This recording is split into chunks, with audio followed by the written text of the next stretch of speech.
And we are back again like we never left. Welcome back, everyone.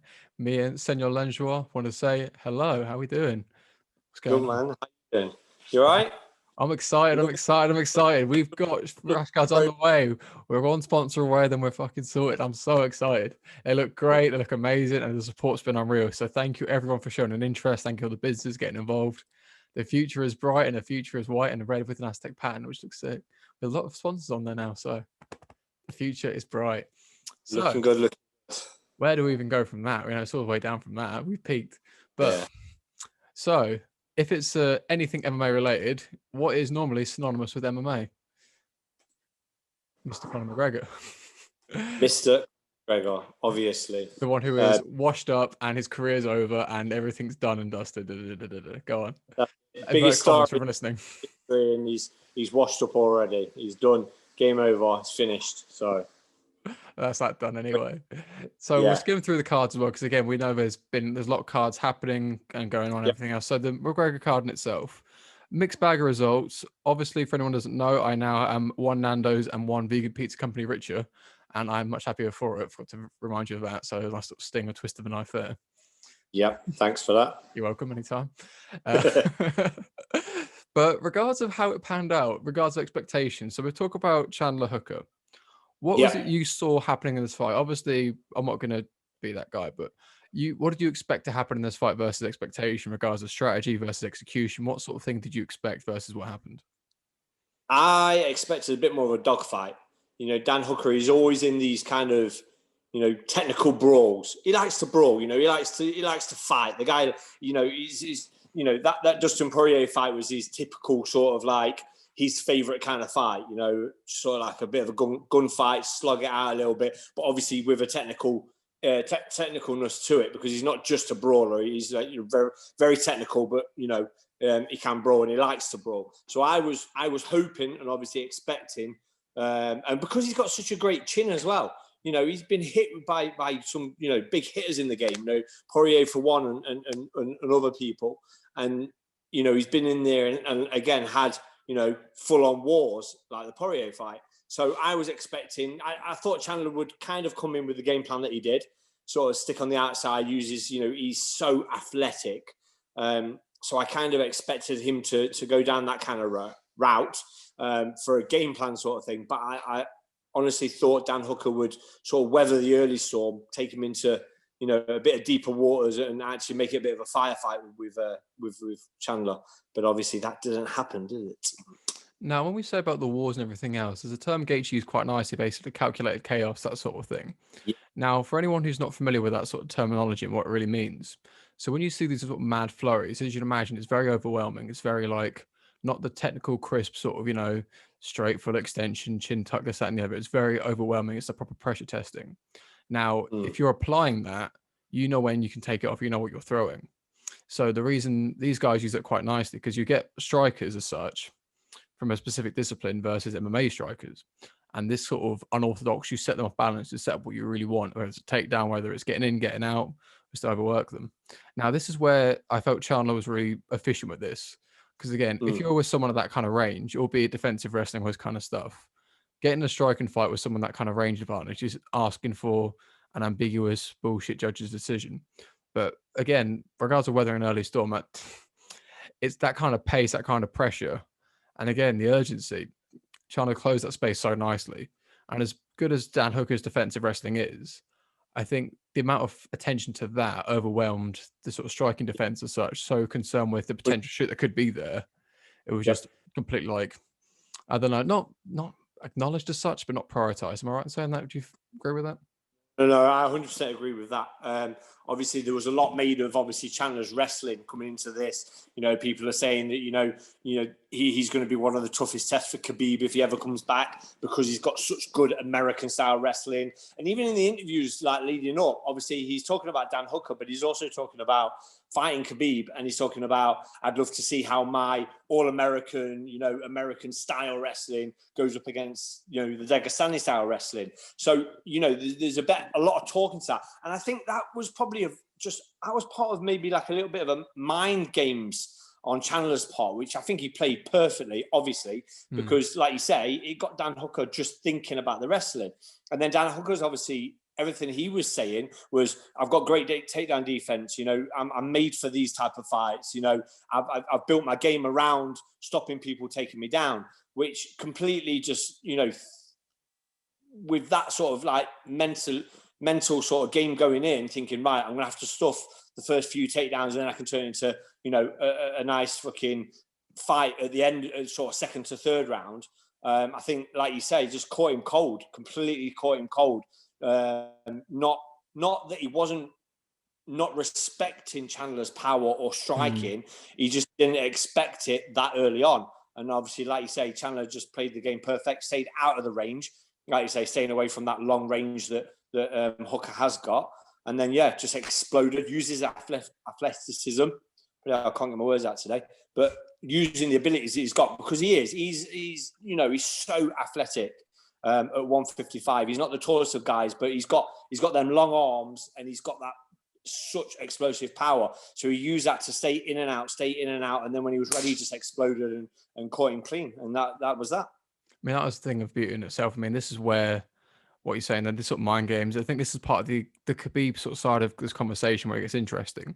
So the all-American, emphasizing the American side of it, because he's fought Americans. Yep. Khabib's fought loads of Americans, but the premise of building a fight, you need a good versus evil, so to speak. You need we're the good, we're the Americans trying to, you know, get some freedom to somewhere else or whatever else. Then you get these sort of opposing kind of East versus West kind of Rocky-esque kind of idea.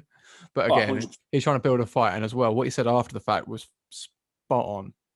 Like if he fights maybe 29 and Chandler, it's not, I didn't fight for Khabib's respect, that sort of thing. I know Poirier said a similar thing in itself, but again, highlighting this, that if you put him on that pedestal, you put yourself out of that conversation, because the whole line between being respectful versus being dismissive as such, that's where you talk yourself out of a contract. You talk yourself out of title contention. Again, it's finding that sweet spot, which I think he just did perfectly. His eloquence on the mic was absolutely spot on. Now, the washout versus the diamond. Talk to me regards of, before we get into the fight itself, the casual reaction to it. Do you think McGregor's washed out after losing, I think, is it the 5th fight he's lost in his career? I think so. Yeah. He's definitely not washed out. Come on. But, you know, the casual fan out there is now, they've seen him lose to Khabib, tapping out. They've seen him get stopped by TKO by, you know, Dustin Poirier, and that's it now. He's lost 2 fights in a row, and it's his game over. You know what I mean? He might as well just end it. That's the kind of, you know, the senses when it comes to a casual fan at the minute. But it's crazy, some of the things I've been seeing and hearing on the internet at the moment with McGregor. It's crazy, but he's far from washed out. I mean, looks wise, when he first came on the scales and films like that, he looked great, so he looks in good shape. I still think he might have some cardio issues. I don't know whether that was more, not so much that he hasn't got the cardio, because he has. I just think the fact that he's not been in there for longer than 40 seconds in the last 3 years, and it's played a big part. I know Dominic Cruz always goes on about he doesn't believe in ring rust, but ring rust is there. And 40 seconds in 3 years is not enough case time. And not taking anything away from Dustin Poirier at all, because it was an amazing performance and he did absolutely, you know, perfect what he should have been doing.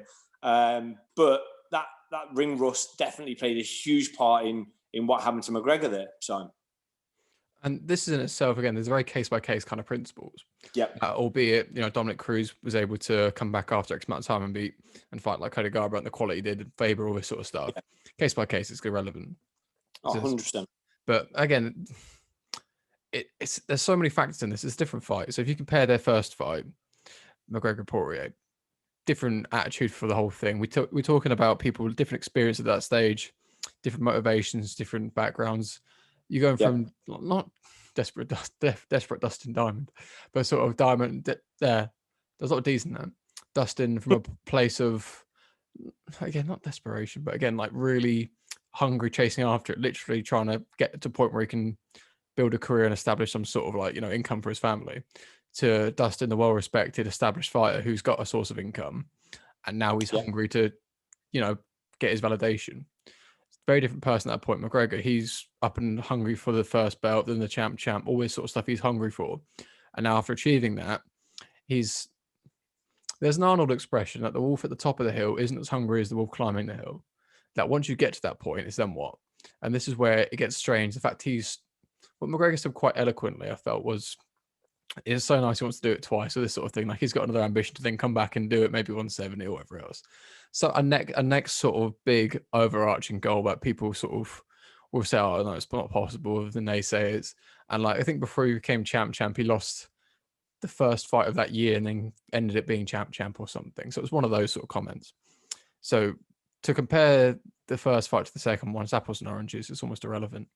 But it'd be interesting to see if there's a trilogy with that. Which is my next question for you. Do you think the trilogy is next for those two? My God, there's so many fights that could be made at lightweight at the minute. You know, we still don't know if Khabib's actually retired or not yet. He's not come out and said 100% yes or 100% no. You know, he left it up to when him and Dana White were meant to go in that room and have the big talk. And then he came out of it and it was supposed to be a yes or no at that point. And then he came out and said, well, if he sees something that excites him, then he'll come back. You know, I don't know whether he saw anything exciting because we've not heard anything since. So it's kind of been left now, and we're still kind of up in the air whether the belt is available or whether it's still Khabib's or whether he's coming back or and then obviously you've got all the lightweights at the minute. You know, I think the majority of the top 10 could probably beat each other on that night, you know, and especially when it comes to the top 5 or 6 in the division at the moment. You know, we got Charlie Olives knocking on the door. He's on is it an 8 fight or even maybe more fight win streak? He definitely deserves a shot, you know, and Dustin Poirier's come out and said that, you know, Charlie Olives, you know, he's paid his dues. He's been through the UFC. He's had ups, he's had downs, and now he's on a 8 fight win streak, and majority of them wins coming from finishers as well. So, you know, he's definitely up there. Chandler, being the old champ from Bellator, now coming across, obviously looking very impressive on his debut. So he's right up there knocking on the door. You've obviously got Dustin Poirier, which I think, you know, is the uncrowned champ right now at the moment, personally. And then you've got McGregor. He's just got the star power that he's always going to be up there in the talks. You know, he's got the star power, but he does have the skills as well. It's like, you know, everybody talks about McGregor being the most famous MMA fighter. He's still one of the best MMA fighters. Whether he's lost this one or not, he's still up there. He's still got the skills to put anybody to sleep. Dustin Poirier even said in the post-fight interview that in the first round, McGregor hit him with one, and his head buzzed and it went a little dark. He said he had that vision where it goes boom, sort of, you know, if anybody knows when they've been hit with a clean shot in sparring and you kind of go and it's like everything kind of closes in around you. And he literally said if McGregor had hit me with maybe 1 or 2 more clean shots, he was like, I would have been out. It was like, but he managed to obviously hide it, poker faced it, and then, you know, went to work on McGregor. So he's obviously there as well. And then you've got, you know, Dan Hooker, he's still not out of this. I actually literally just watched an interview like 30 seconds before we started this about Dan Hooker, because I've had a question in my head over the last week of has he retired or has he not? Because I don't know if anybody else noticed this, but he took his gloves off and put them down in the middle of the cage straight after the fight. But he's come out on an interview finally now. It took a week for him to get onto an interview, and he's actually said that it was a kind of a spur of the moment thing. And yes, he thought, right, that's it, that's me, game over, I'm finished. And then he sort of went back to his hotel room, thought about it, and was like, well, I can't do anything else. He was like, I've got no other skills in life, so it's either I fight or I don't do anything. So he's obviously making jokes about it, but yeah, he's definitely not finished. So I'm happy with that, because I love watching Dan Hooker fight. So, and you know, there's so many people, and obviously we've not even mentioned Gaethje. You know, he's right up there as well. So there's so many great fights to see. Do I want to see a McGregor Dustin Poirier trilogy straight away? I don't know if we should see the trilogy straight away just yet. I'd like to see McGregor have maybe another fight before that. To be honest, if Khabib is finally retired, I'd like to see Dustin Poirier get the next title shot, and I don't think McGregor deserves it. As much as I am a McGregor fanboy, I always have been. and I probably always will be. I love the way he was before. I love the way he is now, and the way he fights and everything else. But he doesn't deserve that title shot, even though he is the biggest star in MMA, and it would make the most money for the UFC to put him straight back in for a trilogy with a title shot, because it's got a great storyline. But I don't think personally he deserves it. And like I say, I would prefer to see probably Charlie Olives take it against Dustin Poirier. That would be my favorite fight for the title if Khabib isn't coming back. I agree with that wholeheartedly. And a point I would like to make on this is Poirier didn't get a rematch straight away. He had to get up to a certain degree where their paths would meet according to the title contention, which then is the way to get these rematches. The Nate Diaz fight and the rematch was purely novelty and exhibition. Yes. There's nothing other than that. There's no title contention, nothing like this. To keep any integrity in the sport, McGregor needs to fight a few more times and then either fight Poirier out of his own pride or for a title, depending on sort of trajectory. But it doesn't make sense to do it straight away, especially why would the nature of these rankings and the way you fight and go up, 3 beats 2, 3 becomes 2, and 2 becomes either 3 or 4, depending on where 4 and 5 went. And it doesn't make sense to then go back on yourself, because then there's no point in having the leaderboards and the rankings unless you get someone with star power and it overwhelms it. But the nature of star power, it needs some integrity, because you get these sort of cash cows. You get people who've got these novelty knockouts and then they sort of have a stinkers the next few fights and get cut and disappear. You get people who are great to impress, but their fights are a bit decision worthy and a bit like underwhelming. And you get these sort of flash in the pans. You do really well for a couple of fights in a row, then what? But then you get someone who's got a bit more, they come back from their losses. They show their sustainable value. And then you show the extra added star power. McGregor, if he wins next 2 or 3 title fights, because essentially he could fight, I don't know who he could fight next, probably Ferguson, I'd imagine. Or maybe even Gaethje, because again, Gaethje came off a loss to Khabib. For him to then come back up in that ranking again, it just seems like almost getting a buy in a competition. It's not like you're in that conversation in the first place, but you've been knocked out of that competition. You have to re-earn your stripes a little bit. Because as much as you want to say, okay, you went from number 1 to title contention back to number 1, that's not really how it works as a rule. Because when to number 2 who won? Especially not after a fight like that. He got finished in the second round, halfway through the second round. You know, it wasn't like it was a split decision after 5 rounds, back and forth fight. If it was a 5-round back and forth split decision like the Poirier Dan Hooker or something like that, then maybe you could talk about a trilogy fight, because it was close. Some people say McGregor won, some people will say Poirier won. So close, then go for it. Okay, have another 5 rounds to sort of settle the difference. Everybody thinks it's a split decision. Some people think you won, some people think the other person won. Another 5 rounds, etch it out yourselves and find out who wins. So a close fight, then I would say possibly there is a chance for the trilogy fight straight away. But the way he was finished and the way the whole fight went, then I just don't see, he just doesn't deserve it. Talking of trilogies, though, and talking of Nate Diaz, now he's said that he's coming back down to 155. There's no opponent been mentioned anything yet. That would be an interesting one. Do him and McGregor again. That still has got the star power, obviously, because it's a trilogy. They are 1-1. Nate Diaz hasn't fought in the 55 rankings. He's not in the rankings. He hasn't fought at 55 for a long time. McGregor needs, he needs a big fight, obviously, because it is McGregor. He always has to have a big fight. That would be a really good fight for both of them to come back. Nate to bring himself back into the 155 and if he won, then that's a statement, and then he's pushing on for what he wants, maybe a title shot or a big fight with somebody else in the 55. And obviously McGregor, it gives a bit of the story. It kind of underlines the trilogy, it kind of settles that sort of discussion as well. So that would be an interesting one. What do you think of that? So I think that fight makes the most sense. And the reason I'm going to say this now, because although Nate isn't in the lightweight top 15, McGregor really isn't in it as such. If you see, he's in his own separate kind of star power. He's either on or he's off. If he's on, he's got title shots. He's got all he wants. But if he's off, he can't get that with the same kind of response from the fans and everyone else saying, "You just come off a loss, why are you getting titles?" Bullshit.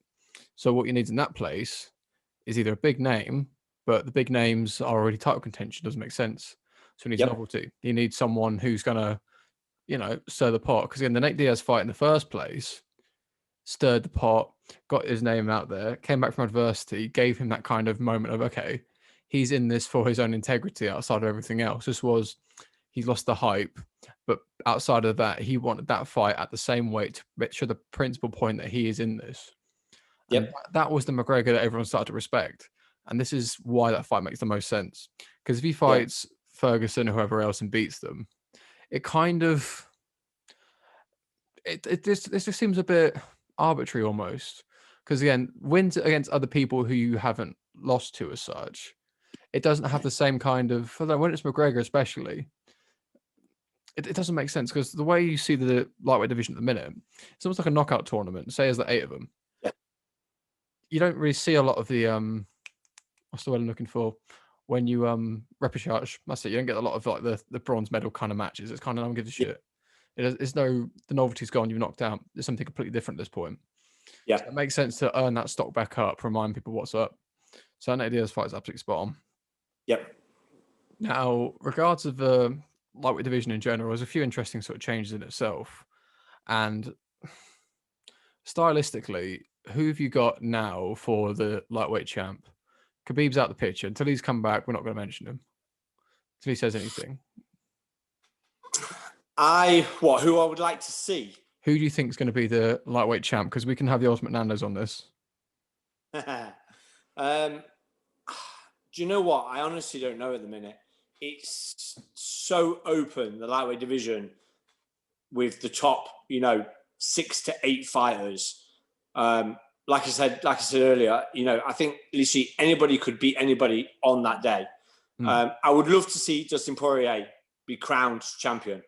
I personally think he should have been on Saturday anyway, because I don't think Khabib's going to bother coming back. Why would he? He's literally manhandled the whole division. The only person that he hasn't manhandled is Chandler.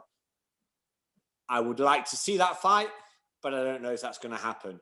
So if we take, like I say, taking him completely out of the equation, I would love to see Poirier be crowned champion.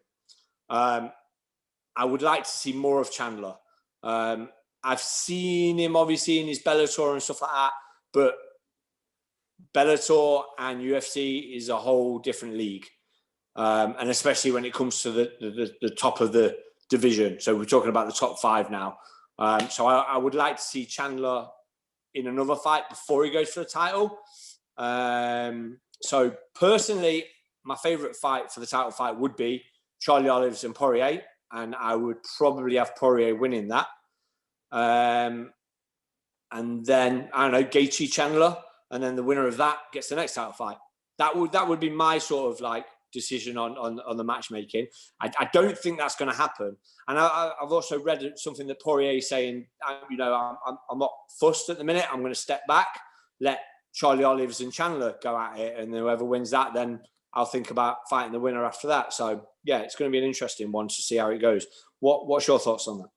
My heart says Poirier, my head says Chandler.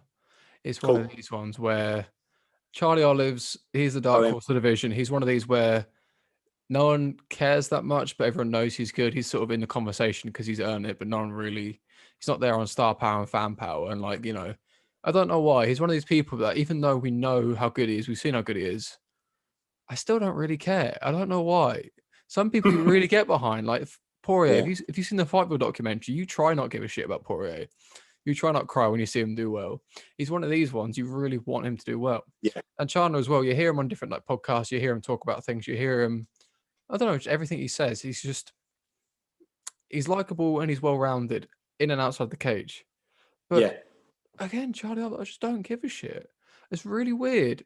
He's top. He definitely could easily be the champion. He could go undefeated for like the next amount of fights. But I can't guarantee I'd care yet. I don't know why. He's one of these. It's really strange. I know. It's such a shame because everything's there on a plate. He's not even like he's ingenuine. He's just, I think because he beat Ferguson, it really upset me. But to be fair, he was mentally defeated in the first round according to Tony. So, maybe I can back to haunt him.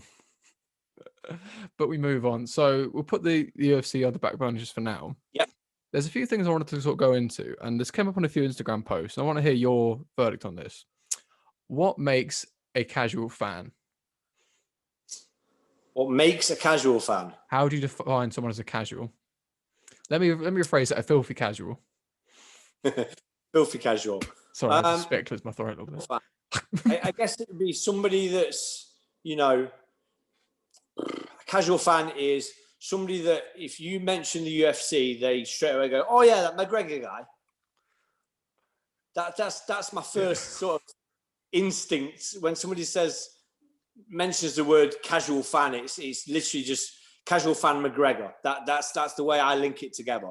Somebody that doesn't really know the ins and outs of the division, couldn't name you all the champions, but as soon as you sort of mention MMA or UFC, the first thing that pops out of the mouth is McGregor. What about you? See, the McGregor UFC kind of thing, I like that as like a reference point, but I see it more like a universal comparison, like not universal comparison, like it's a reference point as such. Like, okay, do you ever watch the UFC? What's the UFC? Oh, McGregor. Oh yeah, I've seen that, the cage fight and stuff, and they mention so and so, this, that, and the other. I think it's like a bit of a synonymous as such, but I defined it more so someone who doesn't respect what goes into the sport behind the scenes. Not so much can name certain fights or have seen X and Y, because have you seen like GSP Sarah? Have you seen Anderson? He breaks his leg against this.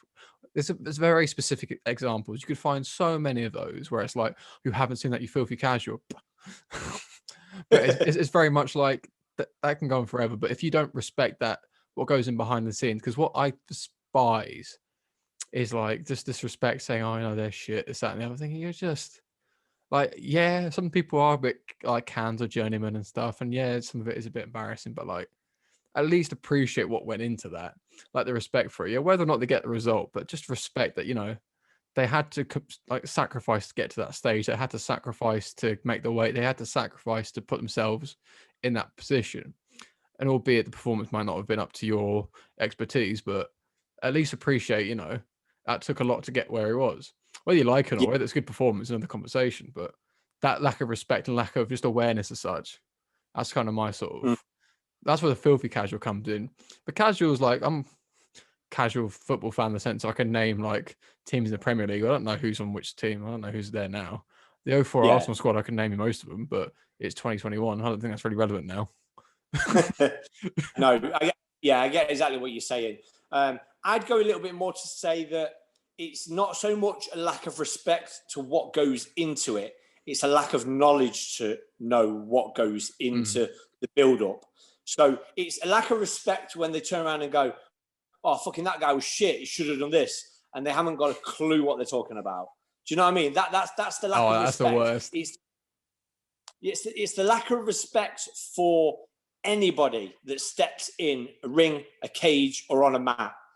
That's what I'd call the filthy casual. Is somebody that's got just the lack of respect for anybody who does any sort of martial art, and especially somebody that's going into a professional fight or even an amateur fight, to be honest, because amateurs these days train as hard and as well as professionals. Yourself, for instance, you train, on the same level and with all the professionals at your gym and stuff like that. So, that's the lack of respect that makes a filthy casual for me, is when they go, "Oh, he was shit. He should have done this. I would have done this." And they haven't got a clue. A normal casual is somebody that doesn't really understand what goes into it. They just think that two guys, turn up, they get put inside a ring or a cage and they have a fight. You know what I mean? They don't know how much goes into a fight camp, whether it's a 6-week, an 8-week, or a 12-week fight camp. They don't realize about how much weight the person's losing and doing it in the correct ways. They don't understand about, water loading and then water cutting to make the weight. They don't understand, personal sacrifice when it comes to missing someone's birthday because there's going to be alcohol there and there's going to be cake on the table and you're dieting and you've got to stay away from the alcohol and stuff, and they don't understand that type of thing. And financial as well, you got to miss, sometimes you have to miss out of a bit of work because you're concentrating more on a fight. That's what most casuals don't understand, how much goes into an actual fight. The filthy casual is definitely somebody who doesn't respect anybody who steps in there, and it's just like, "Oh, that guy's shit." He's just been knocked out. He must be shit. And that's, yeah. So that's how I would break it down between the two. I mean, to take that a bit further again, like it's even the things you don't appreciate, like selling tickets. You look me in the eyes, tell me when you're stressed out, cutting weight, you want to sell tickets. You tell Oh, me that's the hardest part of the fight, I'd argue. I absolutely hated selling tickets. It's the worst thing ever when it comes to any sort of like fighting. I hated it. It's the worst thing. This is kind of it. This is where filthy casuals are sat in the other. Now, where we preface this conversation and this topic in itself, we know what we sign up for. Yeah. This isn't like, oh, woe is me. This is what we have to do. This is, we take the sort of, the sweet with the savory as such. You take the sweet and the bitter as such. You sort of understand, okay, I want to fight. Okay. Yep. What do you want to, how bad do you want to fight? Do you want to fight it more than you want to eat your like treats and, spend your time with your family? I guess so. Yeah. Okay. What about losing loads of weight? Okay. What about sparring loads? What about when you feel injured, you still got to train? What about getting called shit when you're not doing well? What about your internal self-doubts and struggles? What about, facing everyone? What about losing everyone and facing everyone afterwards? Yep. Do you still want to do it? I said, I guess so. You didn't tell me that part. Then you keep going and going and going. But again, this is kind of the point. And this is why they don't need to know, but they need to know they don't need to know that they don't know. Yeah. That's half the battle in itself. And again, like, we know what we sign up for. This isn't necessarily virtue signaling, but it's more appreciating the bigger picture. This is why the casual argument is where it is. This is another topic. This is a bit of a niche meme, but I thought it was hilarious. So there's the thing that's UKPGJ Underground. I'm not sure if you're part of it on Facebook. There's a recurring meme. So what it was, I don't know how genuine this was. So there's two strike white belt gave this detailed breakdown about how a purple belt basically let him work and then he submitted him. And he basically was bragging about how he submitted a purple belt who sort of let him work. And I thought it was absolutely hilarious because all the memes have been all about this. And I've got my answer to this, but how hard do you spar with beginners when they have that kind of response sometimes? And what's your general like rule of thumb for someone brand new? You start around, we'll say straight jiu-jitsu opposed to striking, just because that's the conversation. So you slap hands, bump fists. Are you letting them know what's good straight away? Are you playing around? What is your rule of thumb for training with beginners? I'm a pretty relaxed sort of person when I do jiu-jitsu to start off with. To be honest, I do the same with everybody. Whether it's a complete beginner or somebody that I know it's at my level or even a better level than me. I tend to sort of go in and sort of like, I do tend to, when I'm rolling, I do tend to give up bad positions quite easily, and sort of like let them attack me quite a lot and sort of figure out what they're going for and what they like doing and stuff like that. I'm kind of plotting my own little sort of like scenarios in my head while I'm kind of rolling with them. So if we're doing a 5-minute round, which is your normal sort of like sparring jiu-jitsu sort of time period of rounds, for the first 2 minutes, then I don't really attack unless there's something really obvious, and I'll jump on a neck real quick or something like that. Or if somebody makes a really stupid mistake, then I'll putting the head down towards me, and I'm like, cool, straight on the guillotine sort of thing. Or somebody gives up the back pretty easily, then I'll obviously jump on it pretty sharp. But I'm one of these kind of guys that I go pretty steady for the first few minutes and then sort of like slowly build it up. But with straight beginners, I tend to let them sort of do a little something, let them sort of like, whatever they've been learning over the last couple of weeks, I kind of let them sort of like go into it, get the position on me and stuff like that. And then obviously I'll just sort of like, I don't let them tap me very often. I'll let them get quite close to tapping me, as long as I've got enough wiggle room to get myself out, just so they know that they have to work that little bit harder, that I'm not going to, give up. If they're going to tap me, they're going to tap me. But if somebody taps me, then they got me. They didn't get me because I let them get me, if that makes sense. Definitely. I don't like the idea of giving somebody false, sort of like a bit of a false ego that, oh yeah, tap that guy over there, when I've gone, yeah, cool, just, have my arms, no problem. So if somebody taps me, then they tap me, but I do let them get in dominant positions and see what they've got before I kind of like go a little bit harder with them, if that makes sense. Definitely. And where this gets lost in translation, much like the preface of the whole jiu-jitsu meme in the group chat thing, Yeah. was purely the fact, again, someone purple belt in the same kind of mindset of, let you work, get a position, da da da da da. Okay, we're pretty much there. I'll let you do what you want to do. Oh, you got a submission, nice one. See you later, mate. And then he's gone off and thought he thought he's the man. He's gone back, red panty night, cracking on. But Yeah. a bit opposite to you, in the words of the great Chael Sonnen, I can't let you get close. And because beginners with a spazzy, explosive excitement, I don't want my knees, arms, or whatever else getting yanked and cranked. I won't Yeah. mind getting in vulnerable positions, but I'm not going to let them get to like anything particularly dangerous as such. Because again, if I'm a bit late to the party, there's a good chance I'm going to leave with them in a bad spot. And Jiu-Jitsu, so he's been on the podcast. He's a very big YouTuber. He put a thing up about this, and it's a rule of thumb that basically when you roll with complete beginners, you basically sub them 2 or 3 times quite quickly, but then afterwards you really flow roll, because that way it's not a virtue. It's not a vice, it's a virtue that, okay, it's a collar choke, whatever else, okay, I can kill you whenever you want. But now I'm being nice. Now I'm letting you work. Now we're playing around. And that kind of rule of thumb, okay, you've not been hurt, but this is how it is. Yeah. Because this whole thing where I used to go so wrong at blue belt, especially, was I'd be really nice and flowy off the bat, and everyone would take it as I'm just being nice, and this is how it is. But they'd see it as, okay, he's just shit because he's just let me get position. Because they got to let people know what's up sometimes. I think obviously it's an ego thing as well, but it does rub you the wrong way. Yeah. I just do it in reverse. I kind of like start off nice and slow, and then the last minute is when I'll be like, okay, cool, I'll tap you 2 or 3 times in the last minute, sort of thing. Like and then it kind of goes. I kind of, it's the same kind of thing. I kind of let them know what it's about, that I can sort of tap them whenever I want to, but I let them work first, and then towards the end of the round, then I put it on a little bit, and I'm like, catch them with that, and then they're like, oh shit, yeah, I had a good start, but then he just switched the gear, and then he caught me. So yeah, I'm a little bit like that. I do let them know that I can catch you kind of whenever I want, but I let them, I kind of save it to the end of the round rather than the start of the round. I'm a bit of the opposite way around.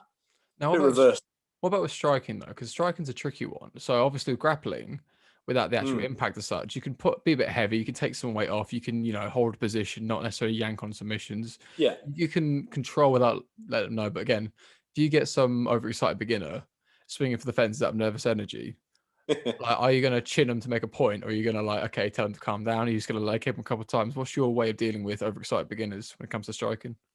Now, are we talking about striking as in the sort of like kickboxing, boxing sort of thing, or are we talking about MMA where it's kind of rolling with strikes?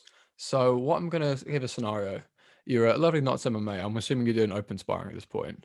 MMA gloves, usual 7 ounces, shinies, scum, should the lot. Slap hands, say, okay, timer's gone, 3 minutes, 5 minutes, whatever you're doing. And then they just start, really sort of explosive twitching, these sort of weird jabs or something, just a bit, or overhands, being a bit, nervous, unbalanced, and just aggressive. Yeah. What's your rule of thumb at that point then? Are you going to say, okay, if you want to dance, okay, that's fine. Are you going to say, let's just take you down and smother you so you can't do it? What's your way of dealing with overexcited, nervous beginners? Again, I think it depends on the person. If I've watched them before sparring with other people or something like that.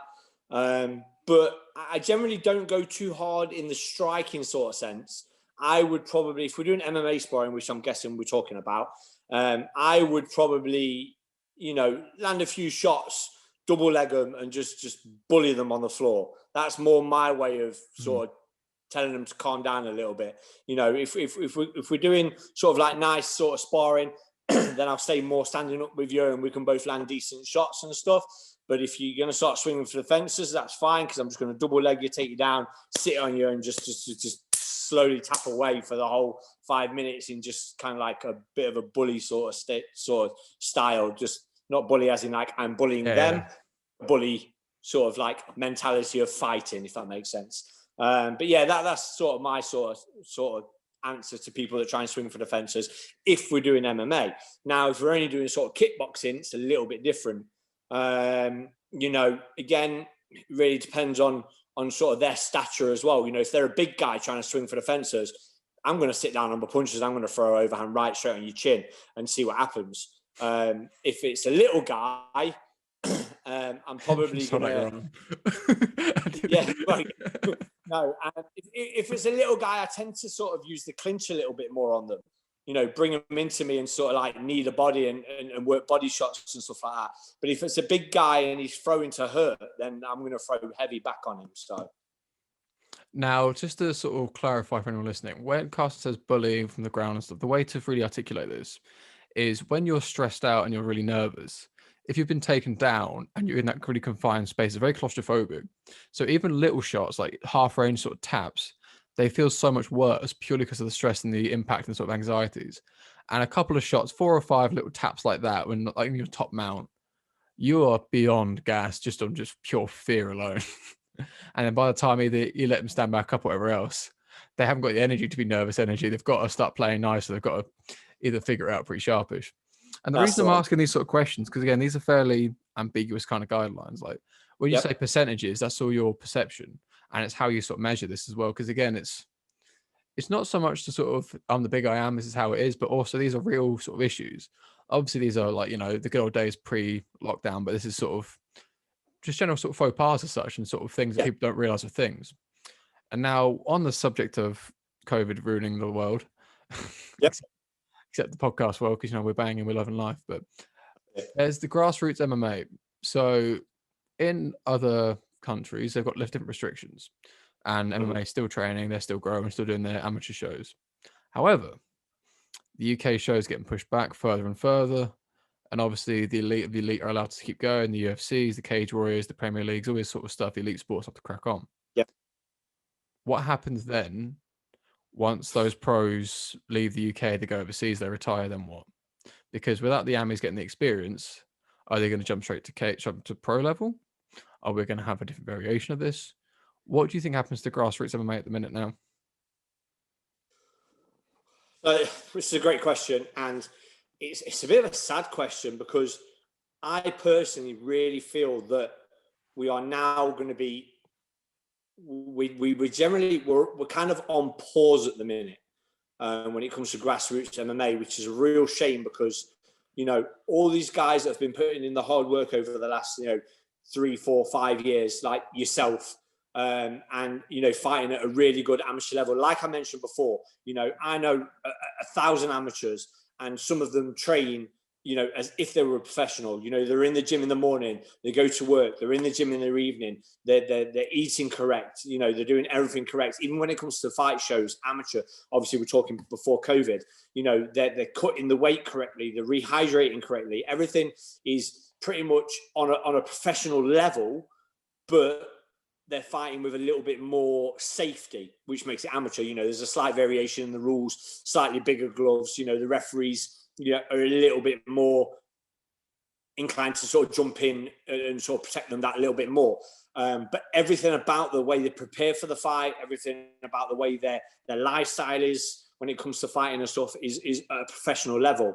Now, I feel really bad for those kind of guys because, you know, a lot of them, like yourself, you know, you've had a couple of amateur MMA fights now.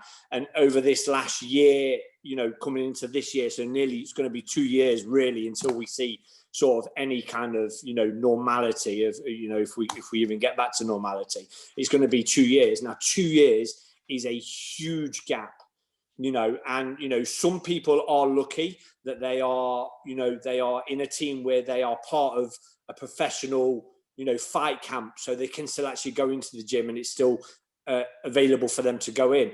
And then, but then there's a lot of amateurs out there that are just literally stuck at home, not being able to train, you know, running in the park. Yes, they're still keeping fit. They're lifting a few weights in the garage. They might be lucky enough to have a heavy bag, you know, or they've got one best mate that lives next door that they can do maybe a bit of jiu-jitsu on some mats in a garage, but it's not no way near the level that they need to be training at on a regular basis to improve their skills, to go up a level with how they want to fight, if they want to obviously turn professional, or even to maintain the level they're already at.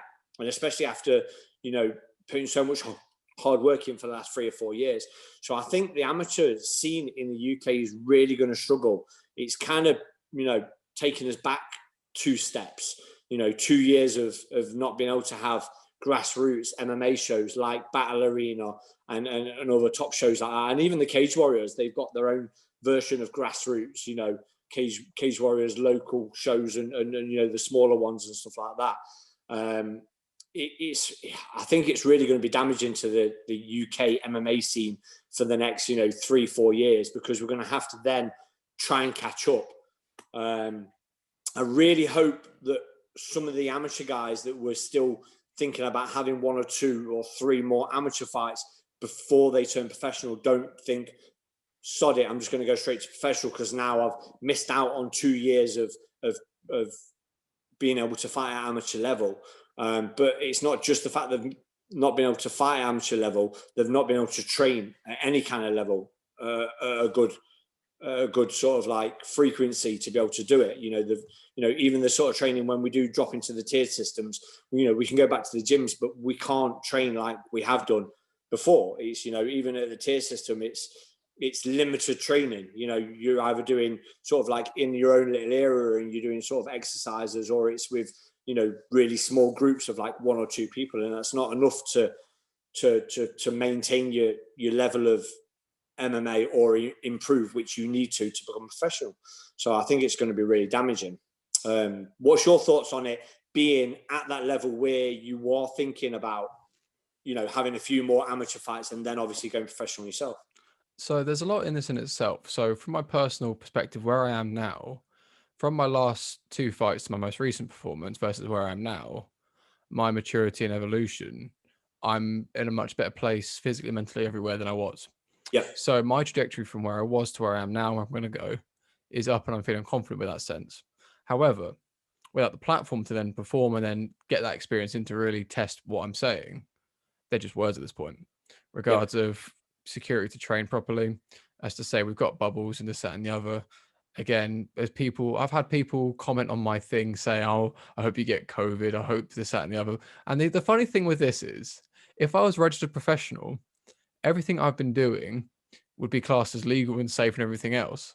But because I'm classed as amateur, like I could just book to say I'm on a pro show and I'm a pro, and then, oh no, you're safe, you're in guidelines, crack on, nice one. I haven't lost any friends. I've lost people on social media who I used to know, not friends. The big difference there, but it's another conversation. But anyway, Danny Mitchell made a very, very good post on this. It's a very short one-liner, and it's spot on, which is, this lockdown, whoever's still training will show you who actually wants it the most. Because what it's going to get rid of is the people who started training prior to lockdown with intentions to fight. You'll see how much they actually wanted it when these shows come back open. Because you get the whole, you don't have to get ready if you already are ready and stay ready. Those kind of cliches and just staying in shape. But as well as everyone else, you can do your 5Ks, do your 10Ks, do your circuits. Unless you've been pressure testing, you're going to gas. I don't care what shape you think you're in. If you're in a bad spot, if you're in sparring and you're not relaxed, you're going to gas. And 100%. I don't care what CrossFit WODs you've been doing. You stick your snatches up your snatch another day about it. But what unless you've been rolling, unless you've been sparring, you're going to gas.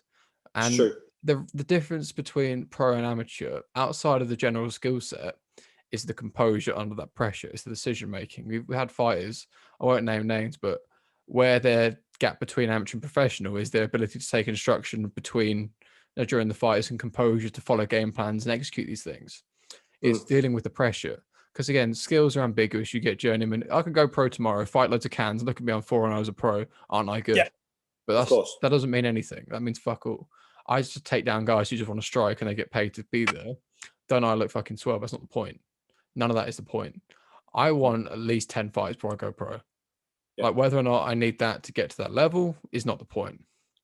I want the time in the cage. I want that effort and that energy. And the answer to the question with the grassroots, it's a very frustrating time for a lot of reasons. Without the platform and the boiling point pressure to really see what works, what doesn't, that takes us down a few steps. But in the same breath, it gives time to, work on things, recover things, nurse injuries, find interests outside of fighting. But even then, it's just trying to find a positive spin on it. It's a shitty situation, but again, when things come back, you'll see who wants it the most. And those people won't be too far out of shape. They won't need the motivation. Motivation is like washing. You do it X amount of times a day, but you need discipline. There comes and goes motivation. You need to be disciplined. You need the bigger picture. Like, I spoke to Sam Creasy about this not too long ago, and I spoke to him a very clear point. I said to him, I know full well you're not training for this session. You're training for your career. You're training for bigger pictures, bigger things. It's not about the individual sessions. That's what gets you there, though. That's what keeps you to the bigger picture. And this is what I say to people when they say, like, how come you miss these occasions? Why do you make the sacrifice at amateur level? Like, you don't get paid for it, which is a very nice conversation to have. So cheers for that. It's definitely not rude or inconsiderate, but you're not a cunt. That's fine. It's more so, it's bigger than that. What do I want more? This one training session or this night out with my mates? You think, oh, well, I'm probably my mates at that point, but you think, what do I want more? To win my fight or to, see my mates? Think, well, the last fight I won, I was over before I walked at the cage, so maybe not that. But what do I want more? Going out with my mates or not to lose my fight? Because losing a fight, I've been fucking bad after losing before.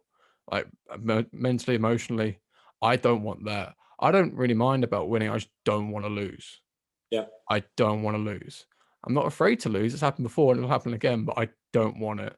I work so fucking hard because I don't want to lose. Yeah.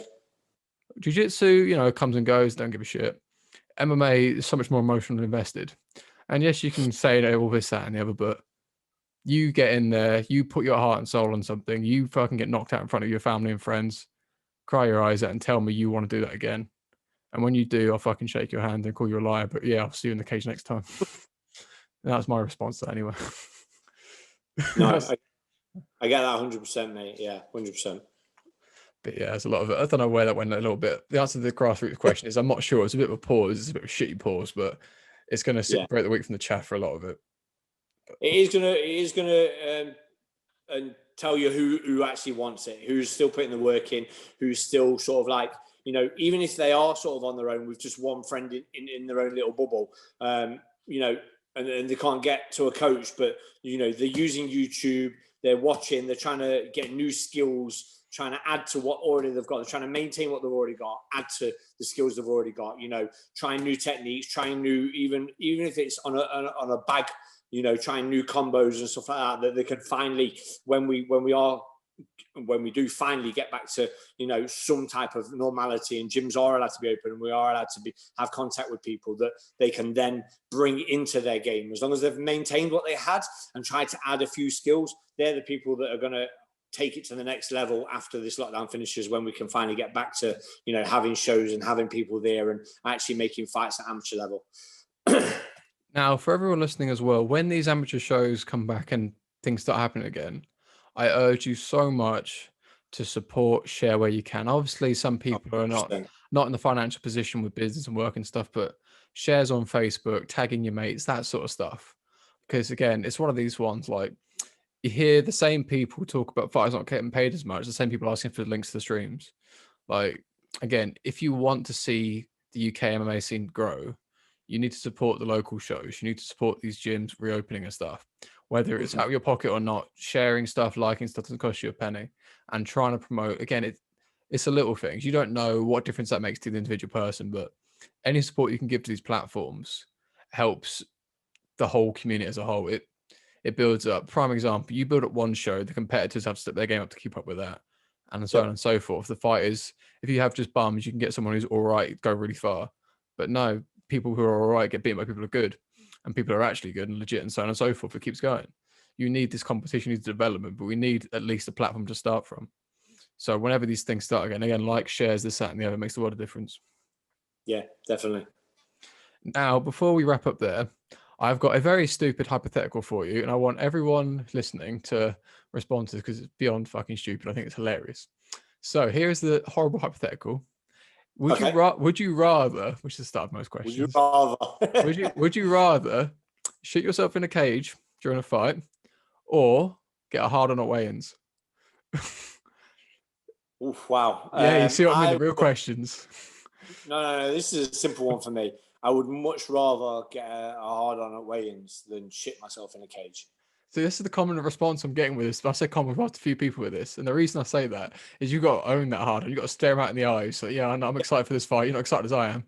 I'm looking deep into that guy's eyes, whether You it's wink as well. stiff or not, little wink, little blow a kiss, something like that. No, I wouldn't go that far. It might ruin the guy's, mental capacity. And I still would fight at the end of it. So, but no, 100%. I would rather get an erection at a weigh-in than shit myself in the cage. I couldn't think of anything worse than shitting myself in a cage. Now, the counterpoints I've had to this is if you get knocked out, when it happens, you can kind of get like a pity kind of, it's just not his fault or whatever else, you get the sympathy. But hard on's a bit like, I'd be impressed if you could, though, because whenever like I've weighed it, you're depleted, you're dehydrated. If you could muster a hard on up, I'd be impressed. You're some sort of Superman, but. When I weighed in, I definitely did not have the energy to get hard on at a fucking weigh-in. I'd probably pass out. Fuck that. Wonderful. And on that wonderful note, guys, any hypotheticals, any stupid questions, any sort of ambiguous questions like that, fire them away. It's been a really fun one. Thank you again. And Carsten, social media, Fisticuffs_podcast for myself and for you, Carsten. Carsten Lenjoint on Facebook and Instagram.